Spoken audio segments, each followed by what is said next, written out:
nkola referring ku Bible. Okay. Bible etugamba nti waliwo omusajja yali nga ina he's a farmer, yali farmer, he is manager. Yali ayina servants basatu. Omu namuwa 5 talents, omulala namuwa 3, omulala namuwa emu. Then Nagenda, when he came back, the one of 5 talents had multiplied it to 10, or 3 had multiplied it to 6, or 1 had buried it in the ground. Master Nagamba, well done, good and faithful servant, oli ya multiplying up to 10. Or 6 namugamba, well done, good and faithful servant. Or 1 yajikwata najiwo wa 10. Why? When God gives us something, mukama bwatuwa ekintu, not akola a multiplication on that thing. And now this is the child that we are talking about. Ogera kati ku mwana. Bwakuwa omwana nata multiplying, nata kola chaino kola in this world. Mukama agenda kubuuza. Then no sanga nga mukama oyo omwana wa muwadde omuntu omulala. And you know how? Osanga otukeyo later. Omwana nagamba nze me my mother, I thank you for everything, but the woman that has really raised me is my grandmother. Oyo mwana mukama mukujjeeko. Oba omwana nagenda mu bintu ebirala byotamanyi. He goes into drugs. That child has been taken away from you. They are no longer yours. Why? Omulimu gwo tewagukoze. Many of us parents twagala nnyo the prospect of okuzaala omwana. But the responsibility ey'omwana of having a child is too great. Abantu batera kumbuulira, that's a third one. Ngamba omanyi responsibility ey'omwana? Do you know? Do you know who that child becomes? And the problem that I realize, and nze ekintu kimekinga nga sobola nakwebaka ekiro nti I can't know if what I'm doing is right. Yes. Mpaka ng'omwana akuze. You can't. Tosobola mmanya.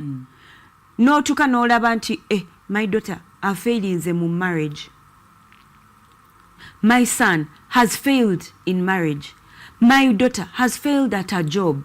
My son has failed at this. W'omanyira nti saakola my part.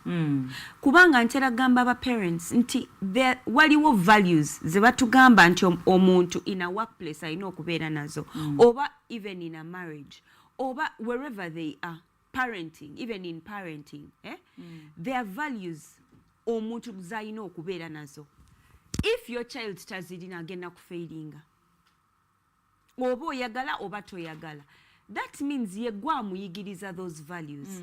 So bwe tugamba nti responsibility, nti omwana alina okubeera responsible at work, omwana alina okubeera organized.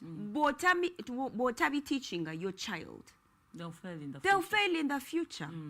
Oba they'll be the ones nga buli kaseera bosses complaining, tebasobola na mu promoting. Ne bwogenda ku prayer mountain, wena ne weesiba ku muti n'ogamba mukama nze nyamba. If you didn't teach your child, they'll fail. Okay. Scriptures zitugamba nti mothers, children, obey your father's instruction and listen to your mother's teaching. Chiba kitegeeza naddala ba mama yefe abayigiriza. Listen. Ntia fe tuli we have to teach. Osomesa. Fe tusomesa. Kiri dadi kyamutuma gwa ino kimusomesa. Ye gwa asomesa. Na do you know how many mothers tutula gwe, how many times did I tell you? Go and do this. Go and do this. Ani yamuyigiriza. Ani yamusomeseza. Yefe ba mama abayina okuyigiriza. So wemba ntera ku every month nebuza, what am I teaching my children? Currently ndi bayigiriza. Sagala batuke mu love ng'ekintu kibalemye, they can't take accountability for their actions. Omuntu neyerabira your birthday, then bwakutuukako n'omugamba, hey baby, you forgot my birthday. Nagamba, oh please, it's just a day. No, take accountability for your actions. Kubanga mbutuufu yagyerabidde n'atakugulira ka present. Then your wife ali awo yena ali sad mu relationship. Why? So nino muyigiriza accountability kati. So that it becomes second nature. Watukira to be married. Nga it's second nature to be accountable for the actions. Nagamo, you know what, honey? I'm so sorry, you're right. I forgot your birthday. But allow me to make it up to you. So nekakati mbasabe ekintu sigamba nti go and do this. I said, no, I'm going to teach you accountability this month. Era bw'olaba teacher, but teachers baffe like mu ssomero basooka ku introducing other subject. Yes. Ne bakuwa background. Then ne batandika be breaking down that topic. Nange n'abaana bange buli mwezi ntula nabo. Sit down. This month, I'll be teaching you that concept of responsibility. This month, I'll be teaching you the concept of accountability. Then nenji introducing. Nembawa examples. Kati olwo omwezi yonna yina all they will hear from me. Tugenda kusomera.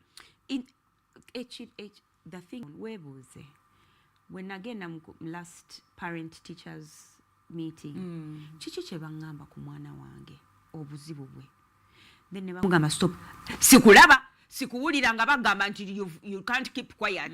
That is not your role. Ebyo birekere taata ogugo gwakuyigiriza. So you say kati mukwano last term batugamba nga you're listening batugamba nti ekintu ekimu kyo strugglinga nakyo kyakwogera mu class. Kati katwogere ku kintu kino waliwo kye bayita responsibility. Katugambe ngenda kuyigiriza oba responsibility oba ngenda kuyigiriza discipline oba ngenda you find what topic best suits the area omwana wo just struggling no gamba kati now I'll be honest with you, my daughter kali kwogera nnyo mu class nga buli omwamu amujjayo whatever work they are doing wakiki okola nze kankuyambe kankulage nga buli kaseera ali mu shouting. So we bambulira nababuuza context. What's the context? Bw'aba ayogera nnyo biki byayogera biki byabeerako nti aba ali mu kubulira abantu bye balina okukola. She's another teacher. Nendaba nti wano kati nina omuyigiriza leadership.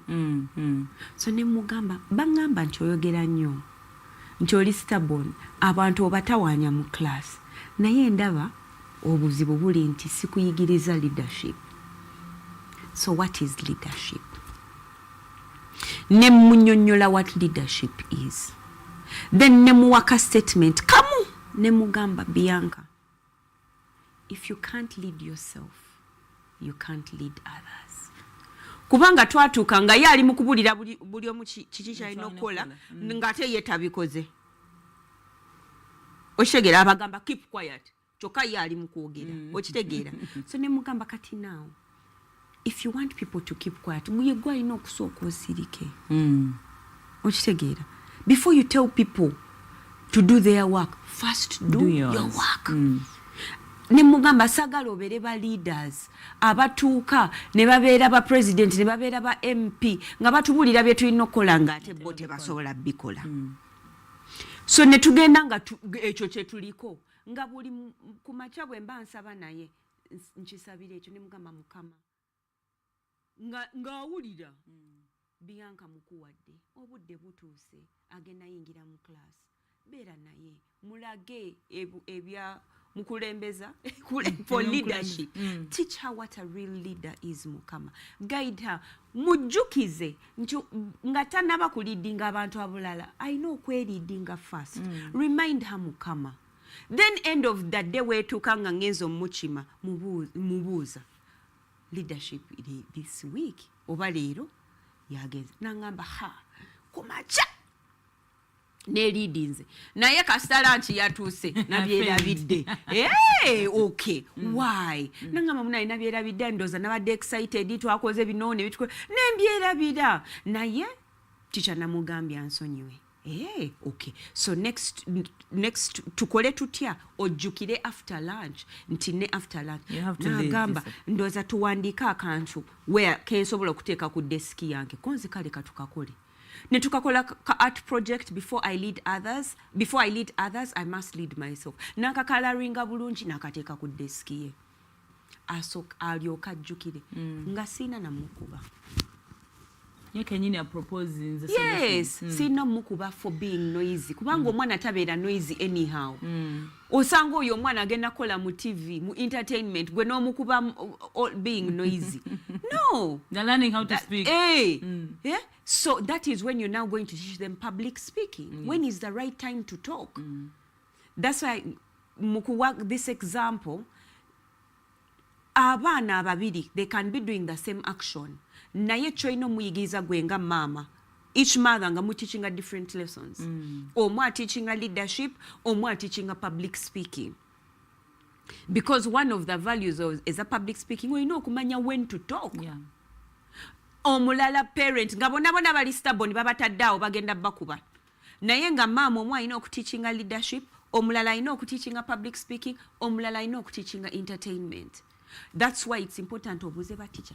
Pozi wakamba making a noise. Context chi. Olyoka omanye how you gwenga mama ogenda teachinga. Togenda just to kukuba omwana stop talking. How many times did I tell you? Can you be disciplined? No. And then you can have a fourth one nga yo obuzibu bwe bwa discipline. 4 children bona ba making a noise in class. Naye nga ba mama babo by not teaching at different lessons. That's why it's really very important to find out what it is that I'm teaching. So now, as your child is getting ready for school, tandika okwebuuza kiki kye bangamba. A challenge is last term. Ntandika okukola naye kati. Other parents are struggling with kids that are really quiet, but are not performing. The character chair manager balina ngali awo.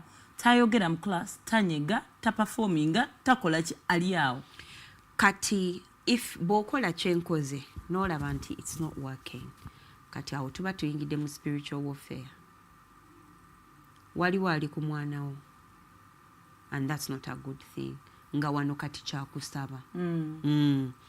Otuusa obudde obwaki kubanga togenda okuba omwana ayogere. Sitaani aba ayagala baana baffe naddala bwabeera nga first born. Agenda mpola nogamba my first born. Ono alina okuba nga aliidinga bonna. Alina okuba ye eya. Yalina okutambuza ekintu kya taata we nga taata we agenze. Or even if tagenze naye nga gwe balina okuwa ebintu akwate the business atambule nayo. Yatasobola okuliidinga no.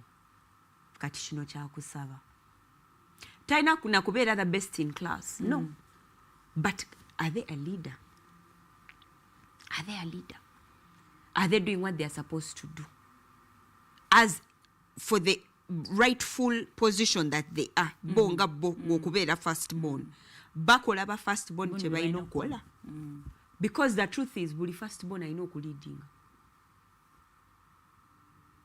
Ne bw'osanga nga last born yena ali strong, it's okay, abeere strong. Naye nga first born amanya we to talk to the last born. N'agamba last born kati bagambe bakole bwe bati. Then ne bakola. Alina okubeera the leader. So that one, tuba tuyingidde mu spiritual warfare, ekintu ekyo kati kyakusaba because tewali mwana okujjako ng'ali mulwadde ng'alina maybe a problem, maybe ali autistic, maybe alina some mental issues.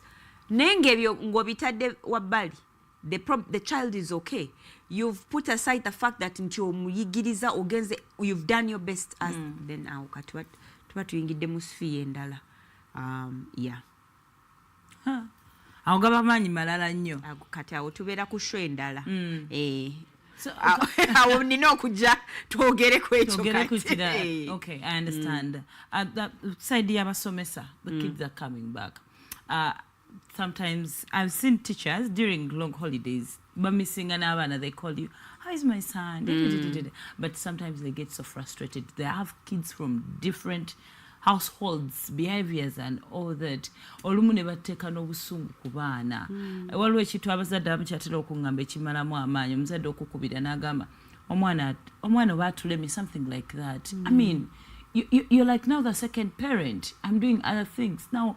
Boba abasomesa betekere batya abaana balinga nga ba parents nabo. Mukama akuwadde abaana bano kubanga there's a time we batuuka ba parents babadde n'abaana until they are 4 years old or 3 years old ne babatwala mu nursery school. Kati mutandise okubeera two stakeholders. Ojjukira wali bwe nakugamba ng'omwana bw'aba akula atandika ne major stakeholders in different stages of life of that child. So we are